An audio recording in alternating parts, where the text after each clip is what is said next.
Welcome to my channel. ఇప్పుడిప్పుడే మనకు ఒక బ్రేకింగ్ న్యూస్ అయితే రావడం జరిగిందండి.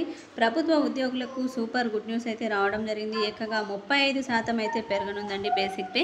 పూర్తి వివరాలు వీడియోలో తెలుసుకుందాం. ముఖ్యంగా కేంద్ర ప్రభుత్వం ప్లాన్ ఎలా ఉంది, 8వ వేతన సంఘాన్ని ఎప్పటి నుంచి అమలు చేయాలనుకుంటుంది, ఉద్యోగుల జీతాల్లో పెంపు ఏ విధంగా ఉండబోతుందనే పూర్తి వివరాలు అయితే వీడియోలో తెలుసుకుందామండి. మీరైతే వీడియోని ఎక్కడా కూడా స్కిప్ చేయకుండా ఎండ్ వరకు అయితే చూసేయండి. వీడియో నచ్చినట్లయితే తప్పకుండా లైక్ చేయండి, షేర్ చేయండి. ఇక కేంద్ర ప్రభుత్వం 8వ వేతన సంఘం సిఫార్సులు 2026 జనవరి 1 నుంచి అమల్లోకి వస్తాయని అంచనాలు అయితే ఉన్నాయండి. ఎందుకంటే కేంద్రం 2 వేతన సంఘాల మధ్య ఉంటున్నటువంటి 10 ఏళ్ల గ్యాప్ని అలాగే కొనసాగించాలనుకున్నట్లు తెలుస్తోంది.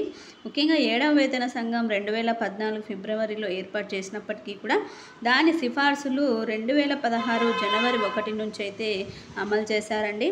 అందువల్ల 8వ వేతన సిఫార్సులని కూడా 10 ఏళ్ల తర్వాతనే అమలు చేయనున్నట్లయితే సమాచారం. ఇక అదేవిధంగా 8వ వేతన సంఘం ప్రయోజనాలను గమనించినట్లయితే ప్రభుత్వ ఉద్యోగులకే కాదండి, సైనిక సిబ్బంది మరియు పెన్షనర్లకు కూడా ఈ యొక్క బెనిఫిట్స్ అయితే లభిస్తాయి. దీని అమలు వల్ల వివిధ వర్గాల ఉద్యోగుల జీతాల మధ్య అసమానత తొలగిపోతుందండి. తద్వారా పెరిగినటువంటి ధరలను ఎదుర్కోగలరు. 8వ వేతన సంఘం కనీస వేతనాన్ని అయితే పెంచనుంది. ప్రభుత్వ ఉద్యోగుల కొనుగోలు శక్తి పెరగడం వల్ల భారత ఆర్థిక వ్యవస్థ అయితే వృద్ధి చెందుతుందండి. ఇక ఉద్యోగులందరికీ కూడా మెరుగైనటువంటి జీవన శైలిని అందించవచ్చు.